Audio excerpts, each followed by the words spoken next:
Yep. Hello, everybody. This is Crowd Chat with Cassie Elle. Welcome back to another Monday night. Today I have Jeremy Howard on the show from Jambalaya Plays Games and from Man vs. Meeple. How are you Yes. doing tonight? I am wonderful. I'm really excited to be here. Game crafter from Wisconsin, from Madison, I believe. Yeah. So yeah, it's really happy to be on here. Awesome. I'm excited you're on the show. I haven't had too many reviewer content creators on the show, so I'm looking forward to having, just like your information about what you do and how you got to where you are out there for anyone that wants to be a content creator or a board Oh, game entertainer. yeah. I'll try to steer you in the right way. You might have to veer me back because I do like to hear the sound of my own voice. I have Okay. no problem with that. I'm an only child. I like that. I like to be heard. That's fair. So please stop me. Go right ahead and just ask whatever you want. Okay. Well, first, I'm curious to know what it is that brought you into the board game world and how you got involved in it. Um, so in the board games have been around since I was a kid for me. Um, Interesting thing about me with board games was I came into it because of a donation to either there was like it was either Salvation Army or the Boys and Girls Club. So I had this donation come in of all these board games like Pokino, chess, checkers, Stratego, all these different things, and that's what I gravitated towards. So like I'm really big. I've game nut kind of early on, but then I strayed away from it as an adult. Came back into it because of something that happened. Actually, it was a death in the family, and because of that death in the family, I was able to acquire a bunch of board games. The first one being Mage Knight, and Oh, yeah, so I broke into the board game industry, board game love, hardest games, and also one of the worst rule books in history. So if I could do that, I could play any game. Um, but yeah, I think about a year and a half later, I went to Gen Con 50. Gen Con used to be in Wisconsin. I said, oh well, I'll go check this out. And on my way there, I said, I'm going to be a content creator. that's pretty That's cool. that's What it. Like I just said, I'm going to be a content creator. was And there anything that made you decide that? Was like uh had you made content for other things before you decided to jump into board game content? no. Oh, okay. Not at all. No. Like I am a pretty impulsive person, but like I know what I'm passionate about and what I know I want to put my energy into. And when I do, I really commit to it.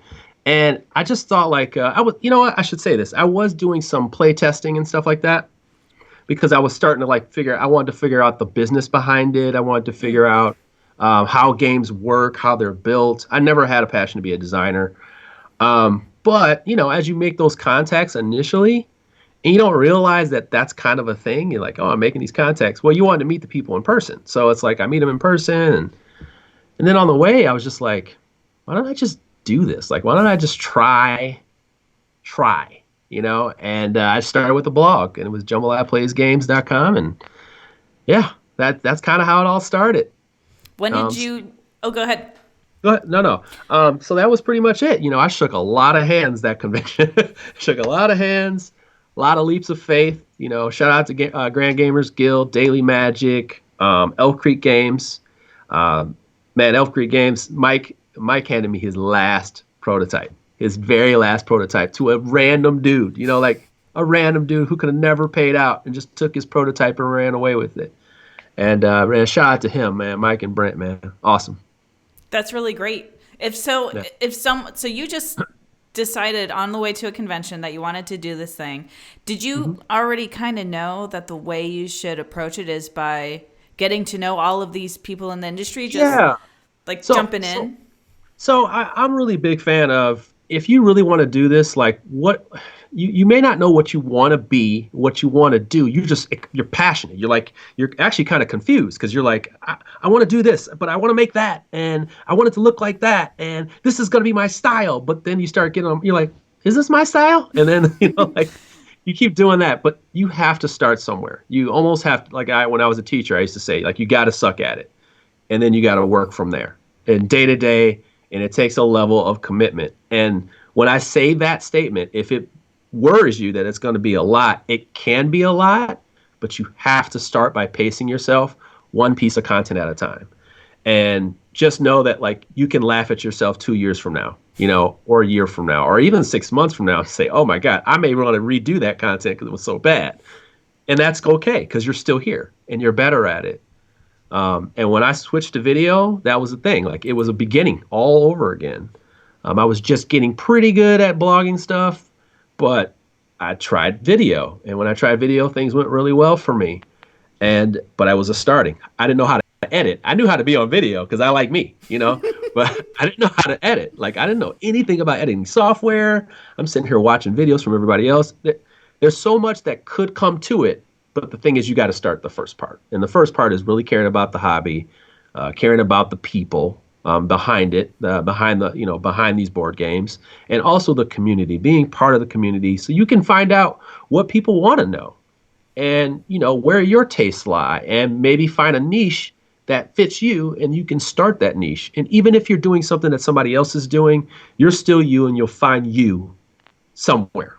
It's just, I always tell people, just start. And that's what I was told by everybody. Just start. And just know that it won't be the same 6 months, 12 months from there. So that's kind of what I would tell people. Just start. It's okay. It's okay. It won't be. Like we can get a beer and laugh at it together if you want. I have a whole blooper. I've only done one video, but I have a video blooper where it's like you can just see how many takes I've had to take in different videos. And it's like, you just end up having to laugh at yourself about it. No, I'm serious. Like, so I started doing this. Okay, so here you go. This is how much equipment I had in the beginning. And sometimes I still use this. I have a really baller cell phone, but back then I didn't. I had an old cell phone. And I use a cell phone with an $18 kickstand, like an $18 lavalier mic. It was a dual-headed mic. And then that was it. Then I have really bad lighting down here. Then I bought a $70 box light kit, and that was it for like a year. So, and I just started upgrading this year because I've switched over to Man vs. Meeple. I wanted to upgrade the quality and stuff, but like until this year, no. So I just tell people like you got to start somewhere, man. Like don't worry about having what everybody else has. You would not believe some of the biggest reviewers do not have all that stuff. They don't have all the things you think they have. It's true. They're just very resourceful and they've gotten better at it. They've gotten better. Yeah. So that's the thing. You almost get better at, like, I know how to edit on the phone faster probably than anybody. Oh, that's great. I don't know how to do it on the phone.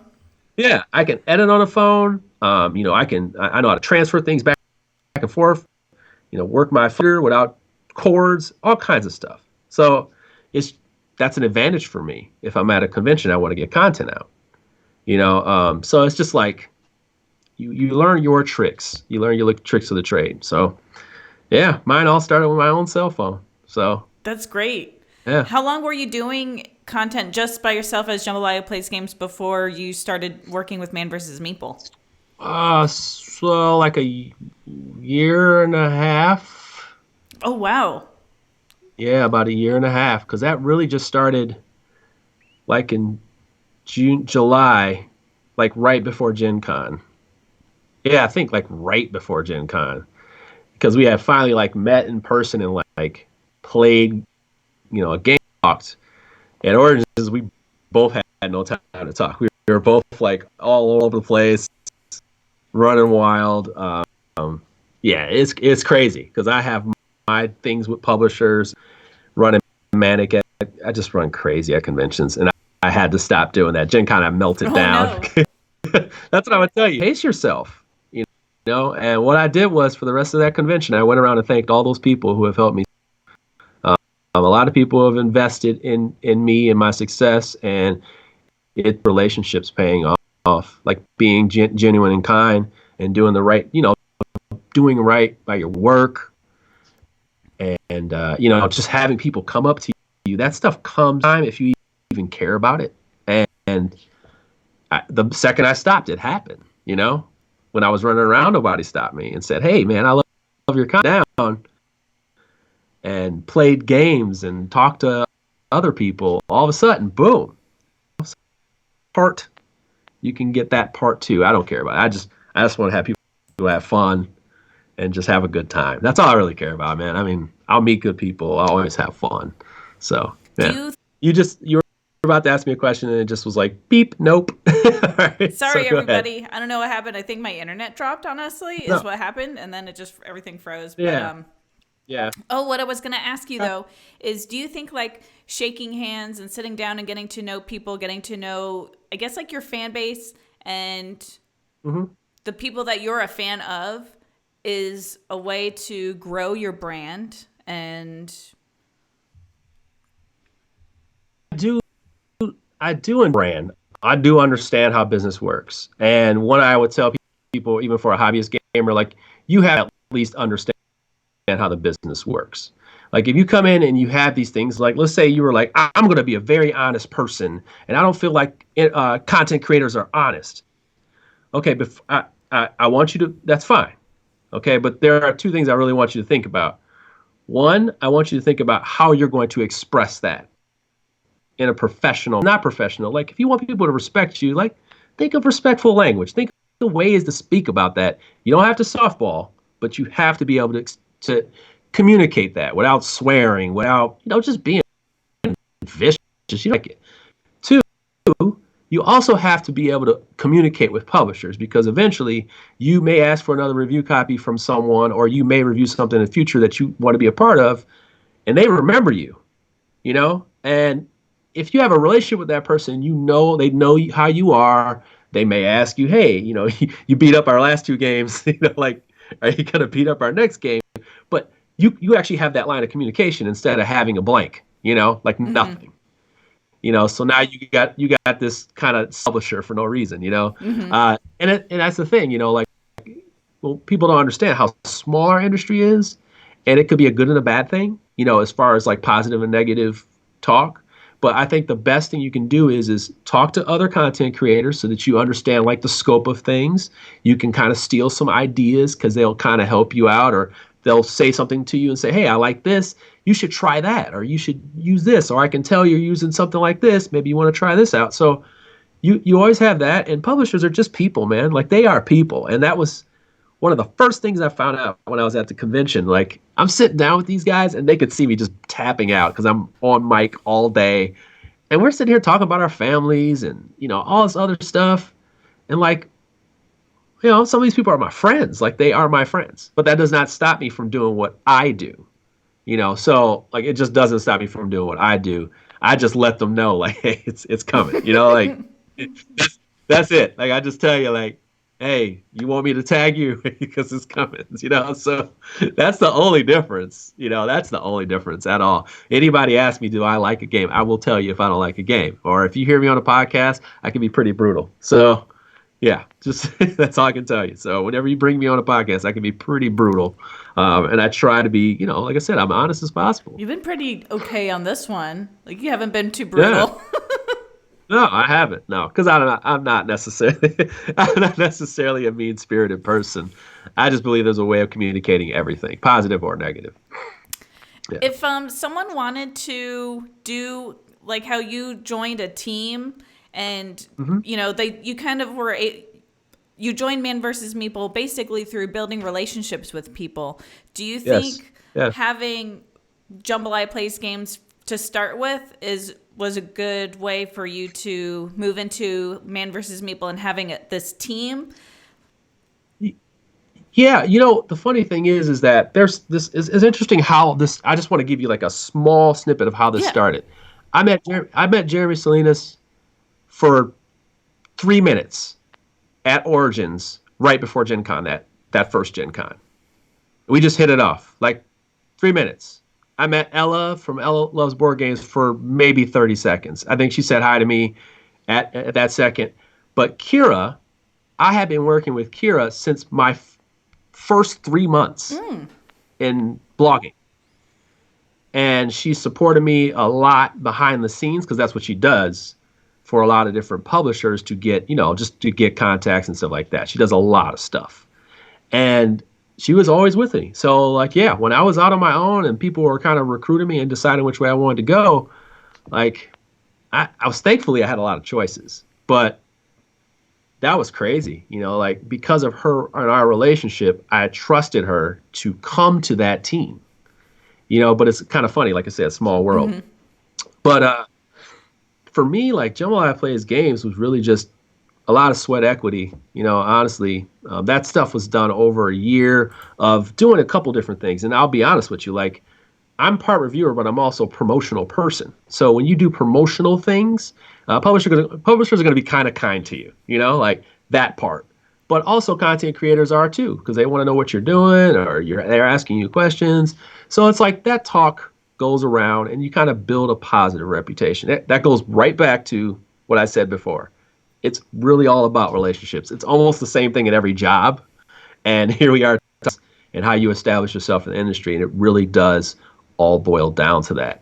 Man versus Meeple was really just those small connections built, just those moments, like just that, and the other places that I was going to possibly go to, like one other person that networking some games at PAX Unplugged. That's Like, cool. and he was just like, I watched you for like 5 minutes, and it's just everybody was just having fun. You're having fun. I want you. And I was like, whoa, like, I mean, but that's who I am. It's not like a show. Like I enjoy performing. I enjoy having fun. And I don't want to show you anything that I'm not having fun with, especially if I'm doing it live. So, it's like when I do my live stuff, I just want to show you things that are cool and have fun. So yeah, I guess that's kind of where all that man versus people stuff kind of came into be. But yeah, So relationships seem to be like super important for everything that's kind of brought you where you are. I should also say this. One of the big things that I did, and I still do this to this day, is really go and support other people's content. So I'm also a big proponent of propelling other people the best way I can. So picture someone who's been in the industry less than almost everybody I'm working around. And yet I offer my time and my talents and my voice to promote other people. And I do it genuinely. It's not to move up a chain. It's not to, like to get in where they fit in with their crowd. You should check them out. Like, and my joke was always like, hey, if you actually want to see the real English language, read Liz on there. She's great.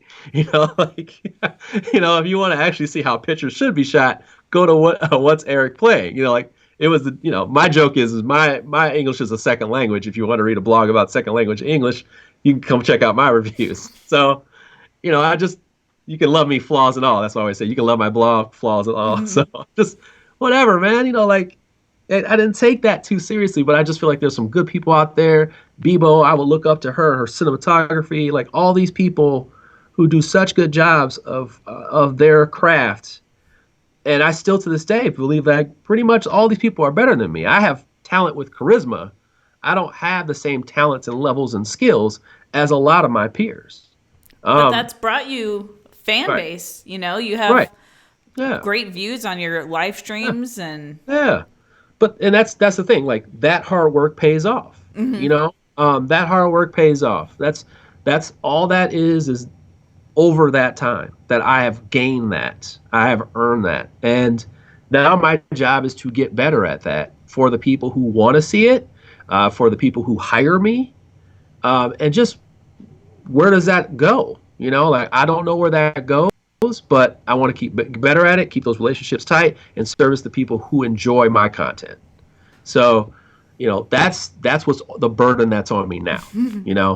If there's a burden, then that would be the burden that's on me now. So yeah, yeah. if someone was going to, I know that, there's a lot of advice out there for if you're going Mhm. to first start in making content or entertainment for the board game world. I know you've already mentioned Yeah, just do it, just jump in and get yeah. started. Is there any other like really big important advice that you've received that was helpful for you to get that? Sometimes you just need a push. Yeah, yeah. I think there were two things that I did. I think that really started to work for me. I really did actually reach out to a lot of content creators to like ask Okay. questions. We have a reviewer group. We have that reviewer group. Mm-hmm. You should ask questions. Ask questions about equipment before you spend money. Ask questions about like small little things you're trying to do and ideas you work through. Yeah, it might get beat up. People may ask you questions, but that at least makes your voice heard so that you know what you're getting into. Yeah. Like I think of Rob Manuel in our group. He's so interested in statistics, and he'll ask you why you're making these choices. He'll even ask you about why your fan base is. He's very big into analytics, but he also understands the human side. There are people, like different people in there that are great at video. So they'll talk about all this equipment they have. Meanwhile, I know there's somebody who has more viewers than they do, and they still use their iPad. You know, and they will tell you how they use their iPad. So it's like, you take that advice, seek out that advice. Don't be afraid to ask the questions. Don't be afraid to DM those people and ask them. Believe me, almost everybody's approachable. Almost everybody. It's like, hey, like, don't worry about, like I said, don't play with your style. Don't be set. Always be malleable. Like, always be, like a wet piece of clay. What works, take that, chop it off and put it aside. Like this, I know this works for me, or I found this is going to work for the first chunk. Like I know how my review format's going to be or something like Yeah. that. Or I'm going to write this little editorial every week. So like for me, the reviews were hard at first because I didn't know what my style was. So Right. I felt like I was writing a rule book, like, it's like, then you add this. I'm like, I'm just really literally writing a rule book. I know there's so So many edits that I started as a yeah, blog too. So many edits that you do. yeah. So I realized this is why my English teacher told me not to write a book. So I was like, all right, so what else do I really like? Like it was like, all right, I want to talk about what's so cool about a game. Because I just think that some people want to get to the point. What's so cool? So then I started putting these little video snippets in there. And then I used pictures to explain what I was writing extra paragraphs about. And I was like, maybe I'll just do it visually. So that let me know that slowly I was moving towards video.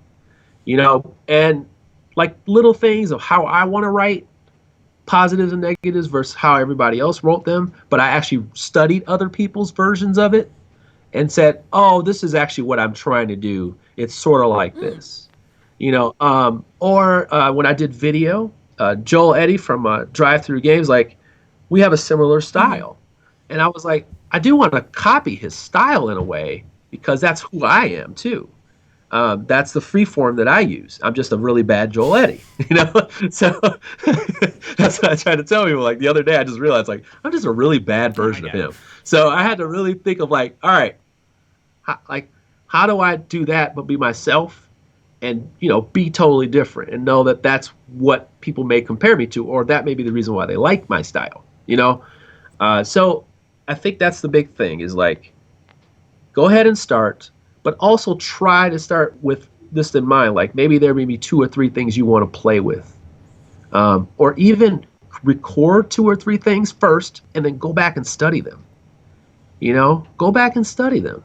You can put things on YouTube and hold them as private, and you have the feeling that they're out there in the world. And then maybe you have a friend or two that can watch them. You have your blogs that you can put private, and you can have somebody go in and watch them. I mean, read them, and just give the response. So like that way, it's off your body. I always say, get it out your chest. Get it out, and then get it out there, and then let people respond. Let your friends respond. Like let them people like maybe a couple people that from a group or something like that look at it, and then let it go, and let it go. Just let it go. It's just like when you like a girl or you like a boy, whatever. It's just like you got to get it out of you. Once you get it out of you, it's on them. It's on everybody else. You said what's on your heart. So that's kind of how I approach the blog stuff. At first, I was a little worried. I'm like, I've got bad grammar, da da da da. I'm like, but man, this is who I am. Like I am who I am. I gotta take it, and I gotta take it. Somebody comes in the comments and beats me up, fine. I'll go in and edit it and be a little little off for the day because I'm worried about not being good. But yeah, man, just don't be afraid to not even fail. Just change. So yeah. That's a tough one for me because I'm like a perfectionist. And so I can say, like, when I first started doing blogging and videos and stuff, I was like, man, I'm not I don't have the equipment they have, and my No, lighting isn't like them, and it took me a no. while to really just be like, oh, I'm just happy making the stuff and getting it out there. That's Okay, okay. This is the thing though. So okay, when I watched your videos, this is like keeping it real right here. So like there was this thing you did. So it was like you were standing back, like you was standing. I felt that there was a lot of space between you and the camera, right? And then like you had this side view where it was like I could see you side view and like talking to the camera. I believe like it was like I would see you, and then there was like a clip maybe that was like on the side of you or like over here with the camera. You kind of had like this thing when you did that. Then you would explain the game real close to your hands, which I thought was really interesting.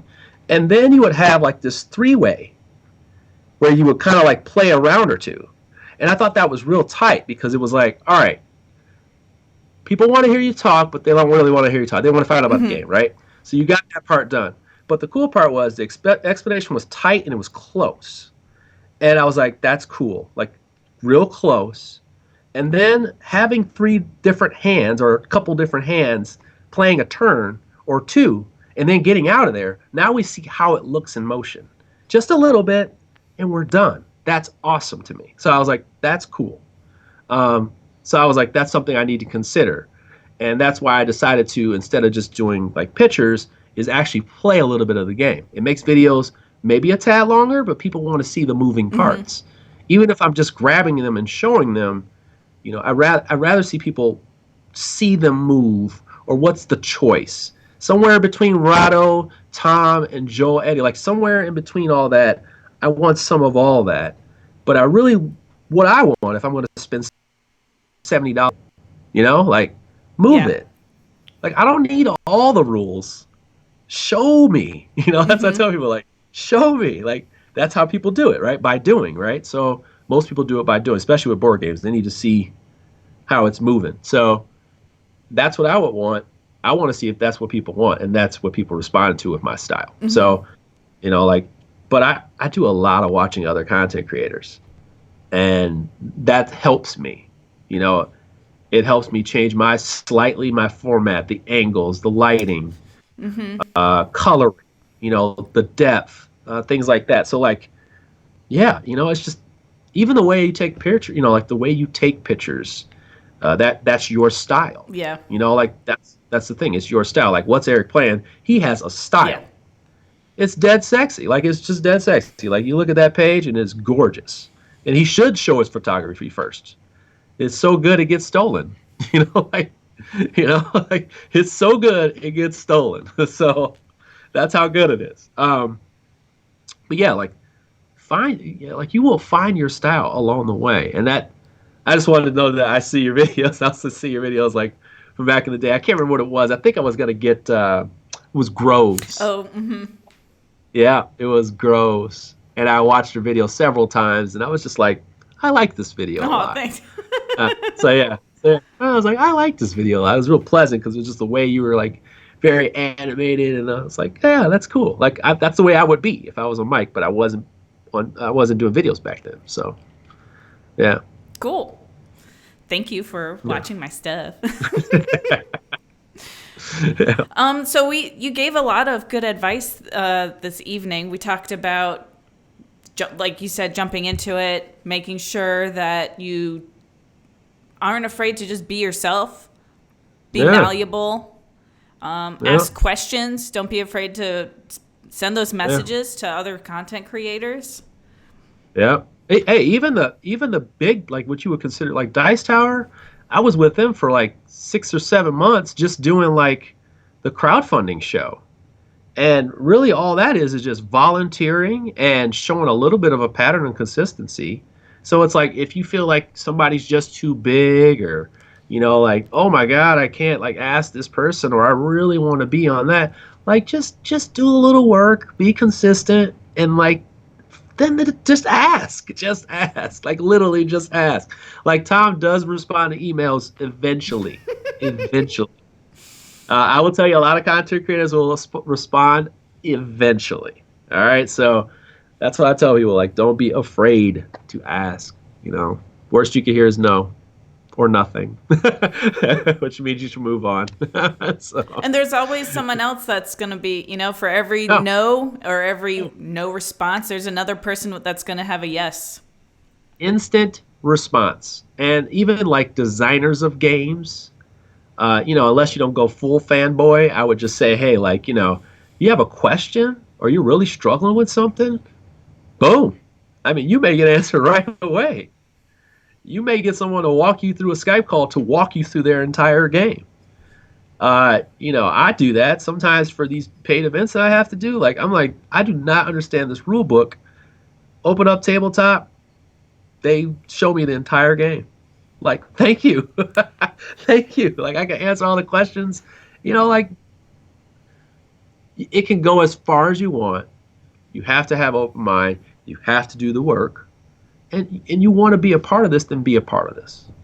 And it's not about fame, whatever that is. Just get it out of your mind. Just do what you like. Keep it fun. Yeah. People like me struggle with that because I have so much to do. But I've also made those choices along the way. So that's the thing. It's like I actually made those choices. The industry didn't make those choices for me. I made those choices. So that's what I try to tell people: how much time you don't want to sleep, how much time you want to be away from. You made those choices, and then when that mounts up, you can feel it. It's not as fun anymore, and we want you to all to have fun.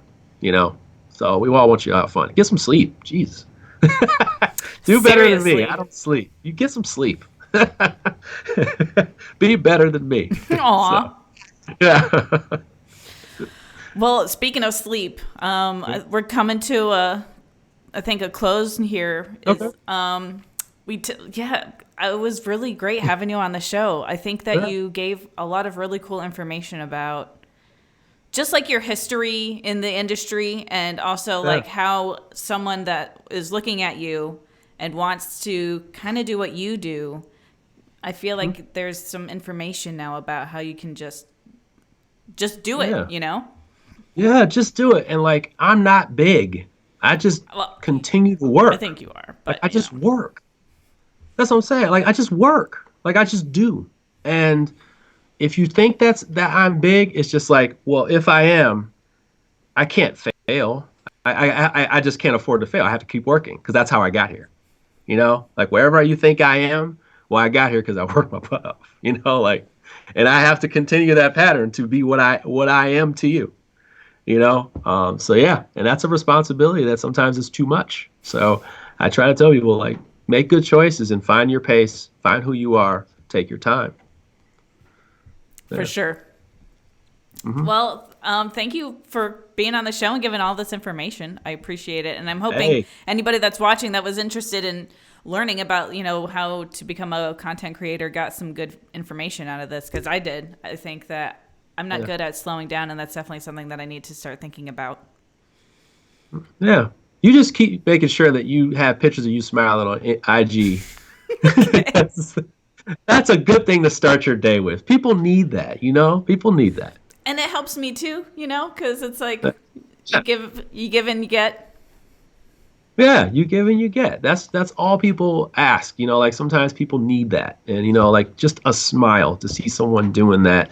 Whatever you can give. Pictures of board games are great, but pictures of the people behind them too is great too. So I always tell people, like, that's, it's comforting, it's warm, that kind of thing. I agree. All right, well, I'm going to say goodnight to everybody. I appreciate everyone that watched the show. Jeremy, thank you for being on the show. It was really great having you on. Thank you. If anyone wants to reach out to you, what's the best way that they can get in touch with you? So yeah, you can find me under Jeremy Howard on Facebook because I'm pretty much on there at all hours of the night. But you can DM me if you have questions. But I can be reached at Jamba PG. So it's like Jambalaya, but it's Jamba PG at Gmail.